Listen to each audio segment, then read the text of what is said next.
ওরে রাত্র যখন বেশি হয় নবী আইসা ডাক দেয়, মা ফাতেমা দরজা খুইলা বাইরে চইলা যায়। ওরে আগে নবী মুস্তফায়ে, পিছে চলছে ফাতেমায়ে, গোপনে গোপনে চলছে আলী মর্তুজায়। দেখে বাতুনি এক জঙ্গল মাঝে, বাতুনি এক মসজিদ আছে, সে মসজিদে ঢুকলো গিয়া বাপ বেটি দুইজনায়। ওরে পিছে পিছে আলী গিয়া দরজা না খুইজা পাইয়া, চতুর্দিকে ঘুরতেছিল আলী মর্তুজায়। ওরে চতুর্দিকে ঘুরিয়া দক্ষিণ দিকে তাকাইয়া, দুই আঙ্গুলে ভর করিল আলী মর্তুজায়। এবার দুই আঙ্গুলে ভর করিল, দক্ষিণ দিকে দুই ছিদ্র করল, ছিদ্র করিয়া তাহার নয়ন লাগায়। ওরে নয়ন লাগাইয়া আলী ভিতর দিকে দিলেন চুকি, সব কিছু পরিষ্কার আলী দেখতে পায়। ওরে ডাইনে নবী মুস্তফায়ে, বামে মা ফাতেমায়ে, উম্মতি উম্মতি কইয়া পড়িল সেজদায়।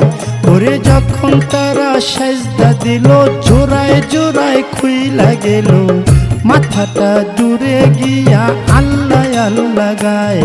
ওরে এই কাণ্ড আলী দেখিয়া মনে মনে উঠল কইয়া, আজকে বুঝে জোহরার মরণ হইয়া যায়।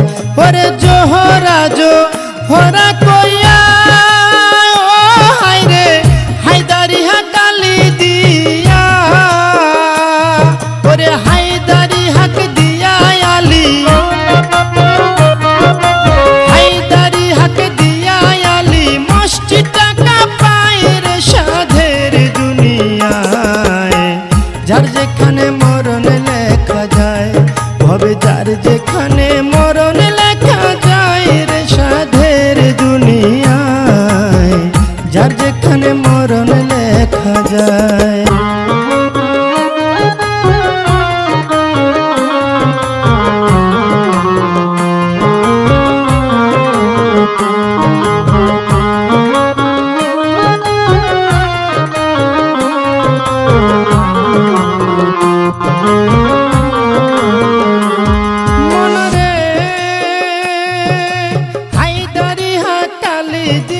মসজিদটা কাঁপিয়া উঠলো, আস্তে করে মা ফাতেমার নিয়ত ভাঙ্গা যায়। এবার নিয়ত মায়ের ভাঙ্গা গেল, জোড়ায় জোড়ায় লাইগা গেল, মাথাটা খাড়া হইল আইসা দেহটায়। এবার মাথায় এসে খাড়া হইল, চতুর্দিক